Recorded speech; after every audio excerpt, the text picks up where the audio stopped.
Bismillahirrahmanirrahim. Mehriban Allah'ın adıyla ve yadıyla. Mən Tanrıdan çoxlu və bollu şakirəm ki, bu fürsəti, bu neməti mənim üçün yaratdı ta Mevlana Həzrətlərinin süfrəsində illər boyu oturam. Ondan barıqələri qucaqlayam, işıqları alam. Həm onun haqqında yazam, həm oxuyam, həm danışam və sizi ilə paylaşam. Sizi çağıram birlikdə onun gəmisinə minib, məna dənizində gəzək. Oradakı özü məsnəvdə buyurur, gərşüdi ətşan-ı bəhr-i mənəvi, furce-i kun der cəzire-i məsnəvi. Məsnəvi dəryasına yanğınlasan, arasında məsnəvi ilə gəzd olan. Bu dəniz içməklə, gəzməklə qurtulan deyil. Amma başqa çarə nədir? Ab-ı ceyhun ra əgər nətvan çeşid, həm bi qədri teşnegi nətvan burید. Yox əgər qantarmağa ceyhunu güc, qantarmağa yəni içməyə. Yox əgər qantarmağa ceyhunu güc, əl verər ki, ondan içmək bir ovud. Kulbe-i Mərifət müəssisəsi qolunu çırmalayıb bu verilişləri Mevlana'ya bir baxış adı ilə zəbt eləmək üçün mənim minnətdarlığımı tamamilə qazanır. Mən də bu ağır işdə bütün təmiz ruhlardan, paş evliyaların nəfəslərindən, xüsusən Mevlana'nın ruhundan kömək istəyəcəm ta türk ədəbiyyatına, irfanına, mədəniyyətinə bir azaraq dəstək olaq.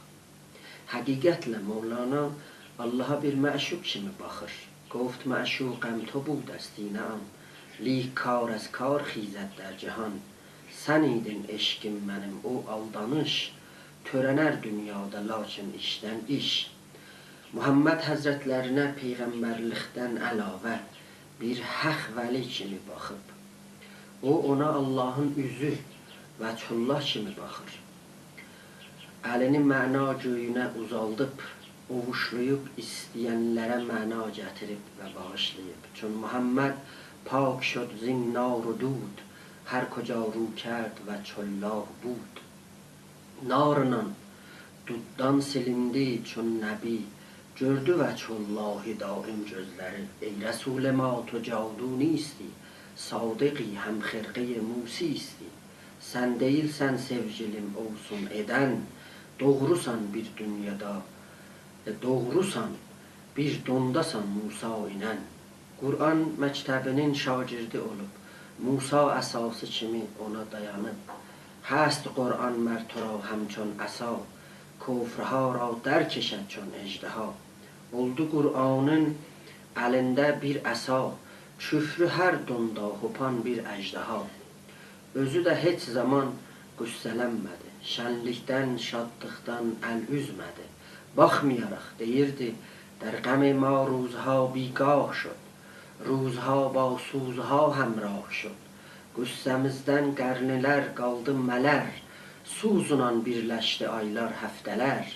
روزها گر رفت قورو باک نیست تو بمان ey an که چون تو پاک نیست. Günlərim keçdi, qoy otsun, eybi yox, ötsün yəni keçsin. Günlərim keçdi, qoy keçsin, eybi yox, qal cinan, sən, ey ki səndən qeyri yox. Bu qıssa girişdən sonra, birinci cələsədə hər şeydən əvvəl lazım görürəm Mevlana'nın həyatına bir baxışıq ataq. Cəlaləddin Muhammed 604-cü ildə Bəlxidə bir mənəvi ailədə doğulub. Böyük atası Arif, sufi, vaiz olub. Onun mövzələri Cəlaləddinə çox güclü əsər bağışlayıb. Sultan Muhammed Xarəzmşah həmin ki Sindidən ta Furata qədər, Ural dağlarından Xəlicə qədər səltənəti və sültəsini yayırdı. Sultanın dərbarında tanınmış mütəkəllim, Fəxri Razi, filsuf, çox hörmətli, baş ucalı qarşılanırdı. Fəxri Razinin fəlsəfi düşüncəsi, dini baxımı, kəlami axtarışları qüvvətlə Mevlana'da əsər bağışlayıb. Mevlana'nın atası Fəxri Razi ilə suları əlbəttə ki bir arxa bir axıma axmırdı. İrfani baxış fəlsəfi baxışına necə uyğun ola bilər? Bəhaəddin sufilər kimi, filsuflar kimi yox, dinə çağırırdı, cazibələr yaradırdı, xəlaiqi zovqlandırırdı. Belə deyilib ki, bu iki böyük şəxsiyyətin arasındakı olan dəyişmələr, danışmalar bais olur. Mevlana zəngin ailəsini Bəlxidən köçdürür. Amma tarixdə çox diqqətlə baxanda bu baxım düzə yaxın gəlməyəcək. Niyə ki? Moğolların həmləsi yaxınlaşırdı. Bəlx bu xətəri anlayırdı. Cəlaləddin bu xətəri uşaqdır, özü hiss eləyənməzdi. Atası bu qərara gəlir ki, Bəlxidən Allah evinə ziyarət eləmək üçün oradan köçsün. Neşaburdan keçəndə Əttar bu xırdaca, bu balaca uşağı görüb və bu sözü tanınmış və məruf bu sözü deyir ki, çox çəkməz bu uşaq aləmin yanğınlarını otlayar. Bu ailə Allah evini ziyarət eləyəndən sonra Orta Asiyada, Anatolidə, həmən Türkiyədə, Larəndə şəhrində, Larəndə qədim adı idi, təzə adı Qaraman, Quniyanın 100 kilometrindən aralı bir şəhər. Həman şəhər ki, Sultan Vələd Mevlana'nın oğlu orada doğulub, sakin olurlar. Səlcuqi imperatoru çox hörmət ilə bu ailəni qarşılayır. Moineddin Pərvanə Səlcuqilərin vəziri olaraq çox cəzəbə ilə münasibətlərini bu ailə ilə qururdur. Cəlaləddin 24 yaşına kimi atasının məktəbində öyrənib, toranlaşıb, böyüyüb və bir böyük alimə, fəqihə, vaizə dönmüşdür. Şəriət mərhələsini atasının yanında öyrənir. Mevlana bir böyük sufi və arif Burhanəddin Terməzi ilə, onun təvəssütü ilə Quniyədən keçəndə təriqət mərhələsinə girir. Onun tövsiyələrinə baxaraq çillə qurur. Qıxlar gecələr riyazətlər keçidir. Şamata Dəməşq şəhərinə səfər edilir. Orada mədrəsələrin birində sakin olur. Deyirlər Muhyiddin Ərəbi Əndəlusi İslam təməddününün ən böyük nəzəri arifi o zaman Dəməşqdə yaşayırmış. Niyə ki, o 638-ci ildə dünyasını dəyişir. O fasilədə də Cəlaləddin Muhammed Şamatda idi. Bəziləri Muhyiddinlə Mevlana'nın görüşməsini orada zənn ediblər. Bu nəqllər tarixdə əlbəttə ki, düz və dəqiq olmamalıdır. Mevlana 30 yaşını aşmışdı ki, Quniyəyə qeydir. Şeyxülislam ləqəbi alır və tapır. Bir mədrəsədə tədrisə başlayır. Səlcuqi əmirlərinin tərəfindən çoxlu hörmətlə qarşılanır. Təvəccühlərdə olur. Mənbərləri, muizələri çox zövq və şövqlə, hərarət, həlavətlə olur. Çoxlu müridlər dövrəsinə yığışır. Əbasını götürən kim, qəbasını daşıyan kim, başmaqlarını cütləyən kim. Əlbəttə ki, Mevlana o dövrədə bir böyük alimə çevrilir. Qəzzalı kimi alim və fəqih və vaizə çevrilir. Müridlər də bunun dövrəsinə yığışır. O da müridlərə çoxlu əsərlər bağışlayır. Neçə kitab Cəlaləddinin istəyində yerləşmişmiş. Onları mürəttəblə Cəlaləddin oxuyurmuş. Birinci kitab İmam Muhammed Qəzzalinin İhya-Ulumuddin kitabıdır. İkinci Əbu Talib Məkkinin Qutul-Qulub kitabıdır. Üçüncü İmam Əlinin Nəhcül Bəlağəsidir. Dördüncü Mütənəbbinin divanıdır. Mütənəbbi ərəbin ən böyük klasik şairi, onun divanını cibində Mevlana gizlədirmiş. Sonradan deyəcəyik ki, Mevlana Şəmsi görən kimin Şəms onu oxumaqdan mən edir. Hətta Mütənəbbinin divanını da oxumaqdan mən edirmiş. Beşinci kitab öz atasının Məarif kitabıdır. Mevlana xanımından nəql olunur ki, Mevlana öz atasının kitabını çox oxuyarmış. 6-cı kitab Əttar, Sənai və Nizaminin şeirləriymiş. Hər zaman onun ruhiyyəsinə zövq verib və onun zövqü ilə uyğun olub və Mevlana tərəfindən o kitablar oxunurmuş. Amma onun ürəyi hər zaman təlatümdə idi, çırpınırdı. Niyə ki? O bir haqq vəlisini axtarırdı. Ta şəriət və təriqət mərhələsindən həqiqət mərhələsinə keçsin. Ta onu odluya və külə çöndərə. O ona qismət oldu. 38-ci ildə, həyatının 38-ci yaşında Şəms-i Təbrizi ona ilişir və ışıldayır. Onun gecəsi gündüzə çevrilir. Ağlamağı gülməyə, qüssələri şadlığa, şənliyə çevrilir. O yerdə ki, Şəms divanında deyir ki, geriye bodəm, xəndə şödəm, murdə bodəm, zəndə şödəm. Dövlət-i eşq ağməd o mən dövlət-i payəndə şödəm. Mən ölmüşdüm, dirildim, ağlamışdım, ağlamaqdaydım, gülməyə gəldim. Eşq dövləti gəldi və mənə bir udumlu dövlət bağışladı. Eşq dövləti həman Şəms idi. Şəmsinə bir qumara girir, tamamı sərmayəsi ki, elmdir, fikridir, ictimai şəxsiyyətidir, minbərləridir, müridləridir, onları bax qoyur və eşqi Şəms-i Təbrizdən udur. Xunukan qumar bazı ki, be bağ tərki budəş, benəmandı, hiçəş illah həvəsi qumar digər. Xoş o qumarbazın halına ki, hər şeyini uduzur və bu həvəsi var ki, bir ayrı bir qumara da girsin. Amma o uduzmamışdı. Niyə ki, Şəmsidən bir böyük və əzim bir sərmayə əl tapmışdı. Şəmsidə bir iti, hisli, bir sufi və arif olub. Hər kəs ondan tabu təhəmmülü eşitmək və danışmaq və müsahibəti yox idi. O cür ki, tarixdə nəql olunur, Şəmsidə bir arif və alimi axtarırdı ki, onu udlasın və bu eşqi ona bağışlasın və bu təcrübəni onda da yaratsın. Nəql olunur ki, Məsirdə gələndə o Hədüddin Kirmanini görür. Həman ki, bizim təsəvvüfümüzdə o məcazi eşqiləri təbliğ eləyəndir. Həman ki, Şəms ona yetişir, deyir ki, sən nə görürsən? Deyir ki, mən ayı quyunun içində görürəm. Deyir, əgər sənin kürəyində çiban olmasaydı, sən kürəyi qalxızıb və ayı göydə görərdin. Əgər dönbəl bər qəfanədari, çera mah ra dar asman nəngəri. Ona görə və bu cür o Hədüddin Kirmanini nəqd eləyir ki, siz təsəvvüf mərhələsindən uzaqsınız.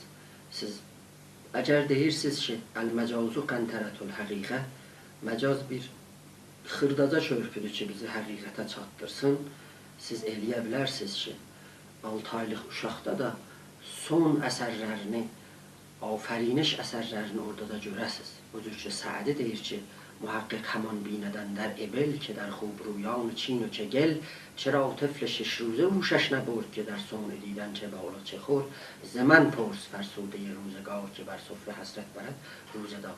Siz məndən soruşun. Onlar həmişə həsrətdə yaşayıblar. Onlar əgər istəyələr Allahın ayətlərinə, əsərlərinə və nişanələrinə və əlamətlərinə bu aləmdə pey aparsınlar, eləyə bilərlər 6 aylıq uşaqda görsünlər. Və bu gözəlliyi aləmdə bu cür izləsinlər. Şəms elə ki yetişir Quniyə, görür ki, Mevlana dəbdəbə ilə, kəpkəpə ilə müridlərin dövrəsində gəlir və orada əlini uzandır və bundan soruşur ki, mənim səndən bir sualım olacaq. Deyir, soruş şuna. Deyir, sualım budur ki, Bayezid yuxarıdadır ya Muhammed, Peyğəmbər. Deyir, o nə sualdır? Qəti surətdə ki, bizim Muhammedimiz Bayeziddən yuxarıdır. Deyir, əgər Bayeziddən yuxarıdırsa, niyə Muhammed deyir ki, Subhani ma əzəmə, niyə deyir ki, ma ərəfna ki, haqqə mərifətik və ma əbədna ki, haqqə ibadətik.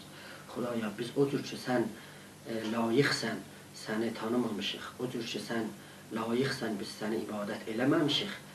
Vəli Bayezid Bəstami deyir ki, Subhani ma əzəmə şəni, mənim şənim nə qədər böyükdür və mən nə böyük adamam. deyir, orada Mevlana bir özündən gedir və cavab verir ki, Muhammedin cevabı əsər-i fəqr və Bayezid Bəstaminin cevabı əsər-i fəxr idi. Və oradan Şəmsi ötürmür. Niyə ki, Şəms orada təbəlvur və təcəssüm eyni Muhammed idi və Mevlana da təbəlvur və təcəssüm eyni Bayezid Bəstami idi. Və deyir ki, arifləri ki, nazla və təbəxturla və qururla ələl xüsus sufilər hərəkət edirlər. Bunlar Muhammedin qabağında bir ədəd və rəqəmi olmamalıdırlar. Və oradadır ki, Mevlana Şəmsi ötürmür və Şəms gəlir. Şəms bunun həyatının da bir böyük dəyişiklikləri yaradır. Az cümlədən bu ki, yavaş-yavaş da bunu minbərə qoymur, yavaş-yavaş müridlərin əl-ayağını yığır. Yavaş-yavaş şər'i suallar ki, gəlirdilər, soruşurdular da cavab verilmir. Və çoxlu mütaliələr ki, Şəms eləyirdi, kitablar ki, oxuyurdu, Şəms bunun əlindən alır. Və o cür ki, dedim, hətta Mütənəbbinin divanını çox oxuyurdu. Və gizlincə Şəmsin gözündən uzaq da oxuyurdu. Necə ki, bir dəfə Mütənəbbi gəlir bunun yuxusuna və Mevlananın deyir ki, Şəms burada da, qəbirdə də məndən bu aramışı alıbdır və sən mənim divanımı qoy qırağa və oxuma kimi.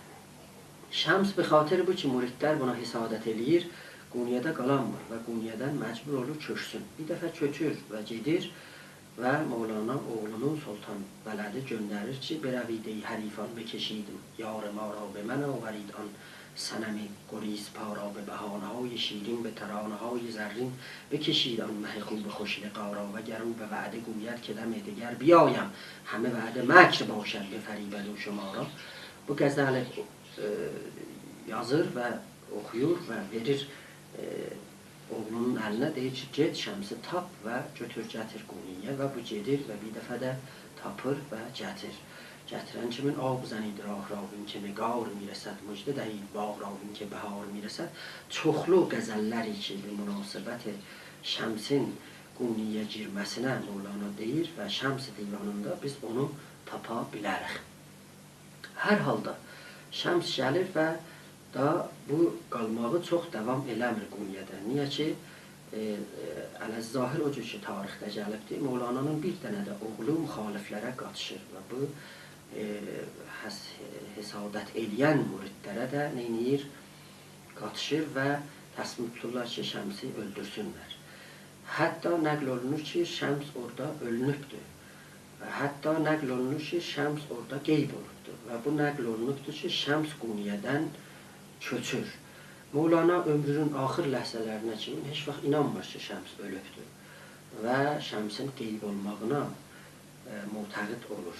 Şəms hər halda Qunyədən köçür və Mevlananın tul həyatında da hər zaman xəbər gəlirdi ki, bir nəfər yalan, doğur Şəmsidən xəbər gətirirdi ki, Şəmsi gördüm filan yerdə, Mevlana ona müjdəqanlıq verirdi və çox şadlıq edirdi ki, bəli, Şəmsidən mənə xəbər yetişdi.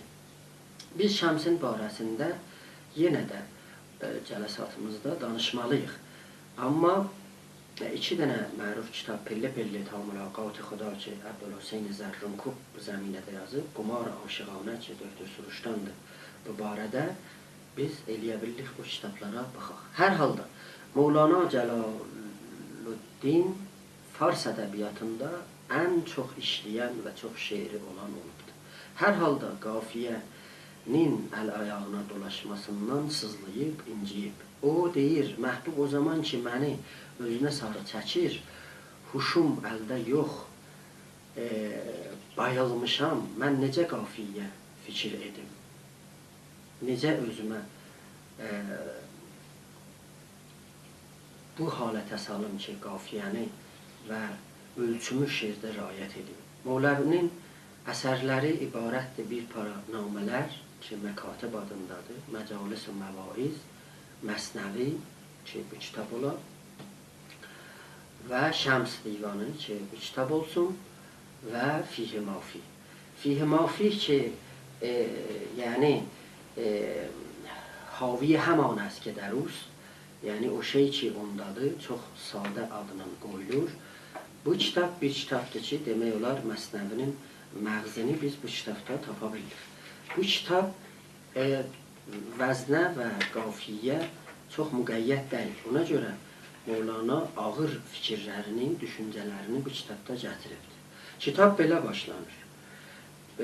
Qalən Nəbi əleyhissalam şərrul uləma mən zərəl umara və xeyrul umara mən zərəl uləma ni'məl əmir ələ babil fəqir və bi'səl fəqir ələ babil əmir.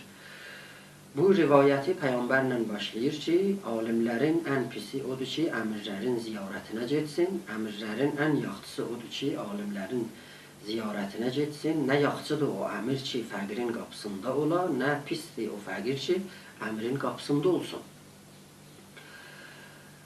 Xub, bu mənada bu ibarəti yüzüm edir, ya təvil edir. Niyə ki, zahirdə olan məna eyni dənizdəki üzündə olan köpüklərdir. Onları qırağa verib və gizlənmiş onun bətnlərində olan mənanı bu Mövlana üzə çıxaldır. Və bu zahirdəki olan mənaya heç vaxt burada qənaət eləmir. Və deyir ki, mənzuru alimlərdən, əmirlərdən və fəqirlərdən nə mənədir? Burada açıb və onu deyir. Hətta belə bir yüzüm, belə bir təvili biz Məsnəvidə də görürük. O yerdə ki, deyir ki, İxtənimu bərdər rəbi fəinnəhu yəməlu bə'abdanikum kəma yəməlu bə'əşcarikum və çtənibu bərdəl xərif fəinnəhu yəməlu bə'abdanikum kəma yəməlu bə'əşcarikum. Bu rivayətdə elə Peyğəmbərdən nəql olunur ki, yazın sərinliyindən özünüzü qaçırtmayın. Buna görə ki, yazın soyuğu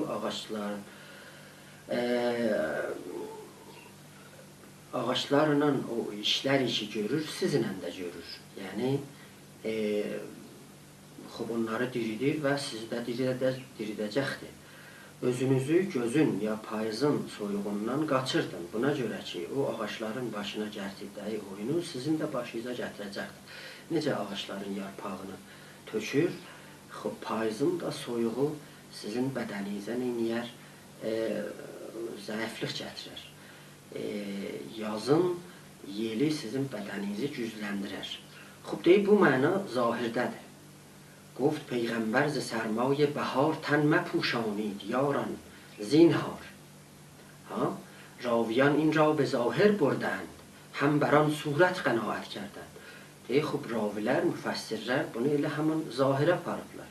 Zahir bu rivayətə baxıblar. Söylədi, xeyrulvəra bastırmayın, yaz yelindən tənləri qədrin bilin. Gizlənib bu sözdə amma nüktələr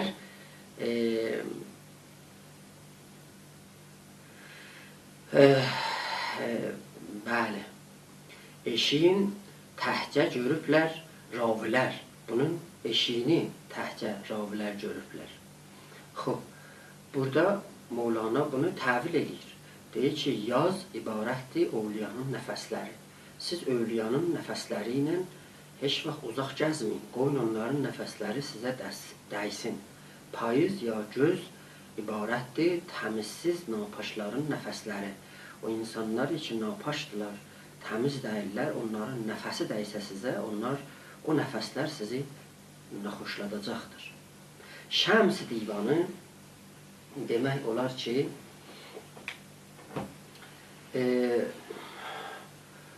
çox böyük bir divan olubdur bizim Fars ədəbiyyatında. Mövlana Şəms-i Təbrizini görməmişdən əvvəl heç bir əsər yazmamışdı. Mətni yaratmamışdı. Söyləməmişdi. Şəms divanı ki, yaxındır 36.000 beytidir, o cür ki deyilibdir. Birinci qəzəlini Mövlana deyir. Bu qəzəldir. Av həzan rüqsar bərqəndaz xoş əyyari قصد از برق او بر جان هر بیچاری هم دکان شد این دلم با عشقت ای کان طرب خوش حریفی یافت او هم در دکان همکاری نقش تو نادیده و یک یک حکایت می کند چون مسیح از نور مریم روح در گهواره ای. شمس تبریزی تناقض چیست در احوال دل؟ هم مقیم عشق باشد هم ز عشق آواره ای. Bu tənaqüzlər halbahal olmaq şəmsin uzaqlaşması ən yüksək amil idi bu əsəri yaratmaqda. Bu tənaqüz Məsnəvidə də özünü göstərir. Bu tənaqüz hamandır ki, Məsnəvidə də özünü göstərir. Kəs تناقضهای دل پشتم شکست بر سرم جانا بیا میمال دست. زیر دست تو سرم را راحتی است، دست تو در şeker بخشی ayeti است. Başımın üstü əgər olsa əlin, rahatəm mən, yağdıran ey ni'mətin.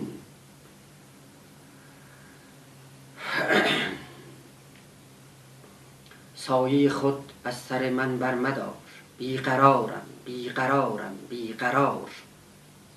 Səndədir səbrim, qərarım ey əmin, lütfünü kəsmə başımdan kölgənin. Bu beyti ola bilər ki, bu cürdə biz oxuyaq ki, zirə dəst to sərəm ra rahatis, dəst to در شکر بخشی آیتی است. بله، یا شکر بخشی آیتی است. بله، وزنده دست تو در فاعلاتون، شکر بخشی فاعلاتون. شکر بخشی düz təsir eləməliyik. Başımın üstə əgər olsa əlin, rahatəm mən, yağdıran ey nemətin. زیر دست تو سرم را راحتی است، دست تو در شکر بخشی آیتی است. سایه خود از سر من برمدار، بیقرارم بیقرارم بیقرار. Səndədir səbrim, qərarım ey əmin, lütfünü kəsmə başımdan kölgənin. Son qəzəl ki, Şəms divanında Mevlana deyibdir, o cür ki, müvərrixlər nəql eləyiblər və düz ola bilər. Hamandır ki, Mevlana bəstərdədir və mərizdir. Orada deyir ki, رو سر بنه به بالین تنها مرا رها کن، ترک من خراب شبگرد مبتلا کن. ماییم و موج سودا شب تا به روز تنها، خواهی بیا ببخشا خواهی برو جفا کن. تا bu qəzəl axıra kimi gəlir. در خواب دوش پیری در کوی عشق دیدم، با دست اشارتم کرد که عزم سوی ما کن. Mevlana bir qəzəli kağız üzərinə gətirməyibdir, çıxartmayıbdır və bir qəzəl yazmayıbdır.